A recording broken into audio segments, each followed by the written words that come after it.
আসসালামু আলাইকুম ওয়া রাহমাতুল্লাহি ওয়া বারাকাতুহু নাহমাদুহু ওয়া নুসাল্লি আলা রাসূলিহিল কারীম আম্মা বা'দ। আজকে আমরা আলোচনা করব আমাদের অনেক পেশেন্ট আছেন অথবা জিন জাদুতে আক্রান্ত অনেক পেশেন্টের যখন সে ডিরেক্ট রুকিয়া করে রাকির কাছ থেকে সরাসরি রুকিয়া নেয় অথবা নিজে বাসায় সেলফ রুকিয়া শুরু করে এবং নির্দিষ্ট সমস্যার সাথে সম্পৃক্ত রুকিয়াগুলোর অডিও শুনে তখন তার সমস্যাগুলো বেড়ে যায়। তো কেন বেড়ে যায় এবং এর থেকে বেড়ে গেলে আমরা কি করতে পারি এ বিষয় নিয়ে আজকে আমাদের আলোচনার বিষয়। তো অনেকেই জানতে চান যে আমি রুকিয়া করছি, সরাসরি রুকিয়া রাকির কাছ থেকে রুকিয়া নিয়েছি অথবা নিজে সেলফ রুকিয়া শুরু করছি কোনো একটা নির্দিষ্ট সমস্যার জন্য এবং রুকিয়া শুনতেছি শেফার জন্য, কিন্তু আমার সমস্যাগুলো বেড়ে যাচ্ছে। আগের যে সমস্যাগুলো ছিল এগুলো তো বাড়তেছে, নতুন করে অনেক সমস্যা তৈরি হচ্ছে। যেমন দেখা যায় যে সবসময় মাথায় ব্যথা শুরু হয়ে যায় রুকিয়া চলা অবস্থায়, যখন রুকিয়া শুনতেছেন তখন, এবং বাইরেও দেখা যায় অস্থিরতা কাজ করে, শরীরে ব্যথা থাকে, তারপরে বিছানা থেকে উঠতে পারে না, শারীরিকভাবে অনেক দুর্বল হয়ে পড়ে। তো এগুলোর কারণ কি, এগুলো হইলে কি করব? তো এগুলোর কারণ কি এবং এগুলো হইলে কি করব, এটা জানার আগে আমাদের একটা বিষয় জানতে হবে। সেটা হলো যে রুকিয়ার মেকানিজমটা কি, আসলে রুকিয়া কিভাবে কাজ করে, রুকিয়ার চিকিৎসাটা কিভাবে কাজ করে, এটা আমাদেরকে জানা দরকার। তো রুকিয়া চিকিৎসা যেটা আমরা গ্রহণ করি, রুকিয়া চিকিৎসার কাজটা শুরু হয় এভাবে যে আপনার যে অসুস্থতাগুলো আছে, প্রকাশ্য এবং অপ্রকাশ্য প্যারানর্মাল জাতীয় যত অসুস্থতা আছে, জিন, জাদু, বদনজর, এবং জাদু তো অনেক প্রকার আছে, যেমন স্বামী স্ত্রীর মাঝে বিচ্ছেদের জাদু, বাচ্চা না হওয়ার জাদু, লেখাপড়া নষ্টের জাদু, রিজিক বন্ধের জাদু, পারিবারিক অশান্তির জাদু। এগুলো একটা প্রকাশ্য সমস্যা যেগুলো আমরা সচরাচর বুঝতে পারি এবং আমরা ধরতে পারি। এর বাইরেও অনেক অপ্রকাশ্য সমস্যা আছে যেগুলো জাদুর কারণে অথবা জিনের কারণে আমাদের শরীরের মধ্যে তৈরি হয়। তো রুকিয়া যখন আপনি শুরু করেন তখন রুকিয়া এই সমস্যাগুলোকে অ্যাক্টিভ করে ফেলে।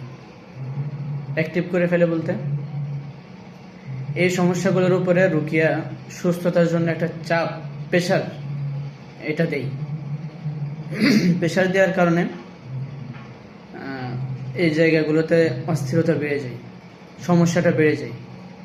নতুন সমস্যার কারণে একটু খারাপ লাগে যে আমি রুকিয়া করতেছি, আমার পুরনো সমস্যার সাথে আবার নতুন সমস্যা হচ্ছে, কি করা যায়, এ একটা বিষয়।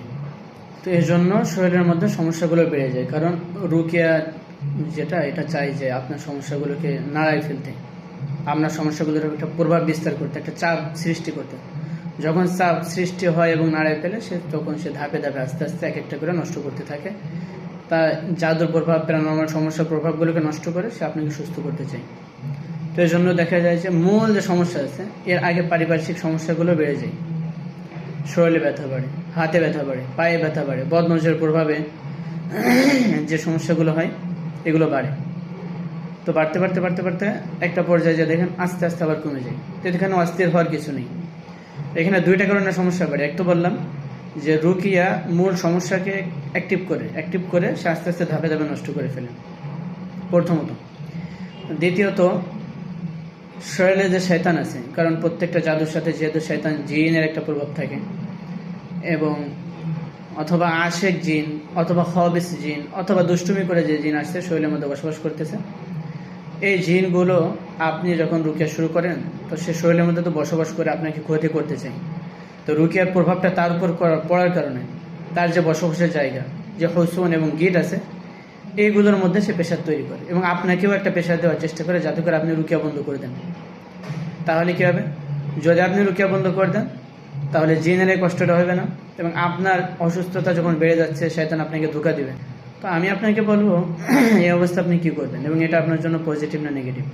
এটা অবশ্যই আপনার জন্য পজিটিভ, কারণ সমস্যা আছে এবং সমস্যার উপর প্রেশার পড়তেছে বলে আপনি অসুস্থ হচ্ছেন, আপনার সমস্যাটা বাড়তেছে নর্মালি। তো আপনি যখন রুকিয়াটা কন্টিনিউ করবেন দেখবেন 5 দিন অথবা 7 দিন অথবা 15 থেকে 20 দিন পর্যন্ত আপনি এরকম অস্থিরতা অথবা সমস্যা বাড়ার মধ্যে থাকতে পারেন। এরপরে দেখবেন হঠাৎ করে আপনি স্বাভাবিক হয়ে গেছেন। আপনার যে নতুন সমস্যাগুলো এবং আপনার যে আগের সমস্যাটা আছে এটার প্রভাব কমা শুরু হয়েছে আলহামদুলিল্লাহ। তখন আপনি নিজেও অবাক হয়ে যাবেন যে এটা কেমনে হইল। কারণ আপনার রুকিয়াটা যখন এই সমস্ত সমস্যার উপর পড়ে প্রেশার দিছে এবং আস্তে আস্তে প্রতিদিন আপনি রুকিয়া করতেছেন একটা যেখানে বারবার রুকিয়া করতেছেন, তখন সে ধীরে ধীরে আপনাকে এই সমস্যা থেকে মুক্তি দিচ্ছে আল্লাহ পাক রব্বুল আলামিন। এবং দ্বিতীয়ত জিন হেরে যাবে না, একে শরীরে ব্যথা দিয়ে লাভ নাই। এ তো প্রতিনিয়ত রুকিয়া করতেছে, তাহলে কি হচ্ছে, আমার জাদু নষ্ট হচ্ছে। আমি তার শরীরে থাকার জন্য যে চেষ্টা করতেছিলাম এটাও নষ্ট হচ্ছে। তাহলে কি করতে হবে, যে প্রেশার না দিয়ে এখন আমার জায়গাগুলোকে আমার ধরে রাখার চেষ্টা করতে হবে। তো দেখবেন আল্লাহ পাক রব্বুল আলামিন এই রুকিয়ার বরকতে আপনাকে ইনশাআল্লাহ শিফা দান করবে। এবং এটা আপনার জন্য অনেক বড় একটা পজিটিভ দিক, এখানে নেগেটিভের কোনো কিছু নাই। অতএব শয়তানের ধোঁকায় না পড়ে রুকিয়া বন্ধ করবেন না। এমনকি আপনার যে পুরাতন সমস্যাগুলো আছে এগুলো নিয়ে আপনি সেলফ রুকিয়া করেন, 15 মিনিট বাংলাতে রুকিয়া করেন, 15 মিনিট আরবিতে রুকিয়া করেন। এবং যে নতুন সমস্যাগুলো তৈরি হচ্ছে এগুলো নিয়েও আপনি সেলফ রুকিয়া করেন এবং সাদাকা করেন। আর সব থেকে বড় বিষয়, জিন জাদুর পেশেন্টরা যেটা করবে সেটা হলো নামাজ কোনো অবস্থাতেই মিস দিবে না, এবং সকাল সন্ধ্যায় শরীর বন্ধ দেওয়ার যে আমল এটা কোনো অবস্থায় মিস দেওয়া যাবে না। তো আল্লাহ পাক রব্বুল আলামিন আমাদেরকে সঠিকটা বুঝে সহিভাবে আমল করার তৌফিক দান করুন, আমিন।